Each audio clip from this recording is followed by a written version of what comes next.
can I say, first of all, to you, Secretary Del Rosario, it's a great privilege and pleasure to be here with you in Manila. You and I have met in different parts of the world, not least last week in Brussels, but it's an especial privilege to see you here at home. I want to thank you for the collaboration that we've had. I have to say that I thought the 20th EU-ASEAN ministerial meeting last week was extremely good, very important occasion as we develop closer and closer links with the countries of ASEAN and in this context with the Philippines in particular. As you said, the European Union is the biggest investor in the Philippines. We're very proud of this. We have 7.5 billion euros, which represents 30% of all foreign investment and which generates more than 400,000 jobs. The EU is the Philippines' third trading partner. Trade exchanges reached 11 billion euros last year. And the good news on all those figures is that they're growing year on year, and we intend to ensure that continue.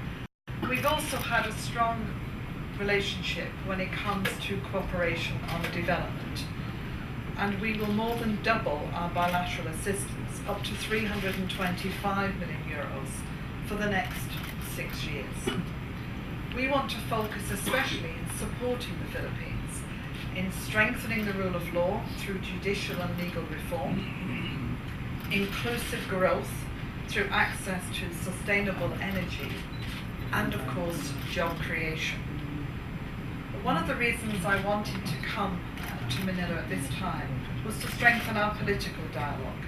And as you've indicated, Secretary Del Rosario, in our discussions today, I very much welcomed the peace process in Mindanao, and I want to congratulate all sides for the comprehensive agreement that's been reached.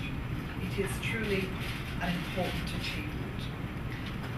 But we want to go further in this relationship and turn it into a more strategically rounded one, beyond trade and aid. As you've indicated, the work that we do together on natural disasters that not only affect this part of the world, but affect us all, has enabled us to think about how to work together to enhance cooperation with the ASEAN Humanitarian Assistance Centre on Disaster Management and Emergency Response. Another example of new areas of cooperation is the EU's support to the Centre of Excellence for Chemical, Biological, Radiological and Nuclear Risk Mitigation, which opened in Manila last year and is now fully operational. This Centre of Excellence now runs activities on biosafety, nuclear safety and emergency planning. Again, an important new way in which we collaborate. Finally, as you said, we've also discussed the situation in the region, including maritime issues. Let me stress that the European Union encourages all parties to seek peaceful solutions through dialogue and cooperation in accordance with international law, in particular with the UN Convention on the Law of the Sea.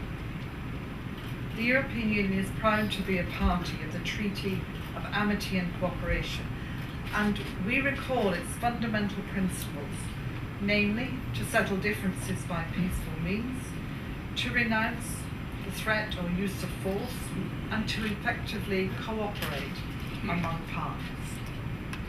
Minister, as I began, may I thank you so much for your hospitality here today in Manila, and thank you so much for the opportunity to be with you. Thank you.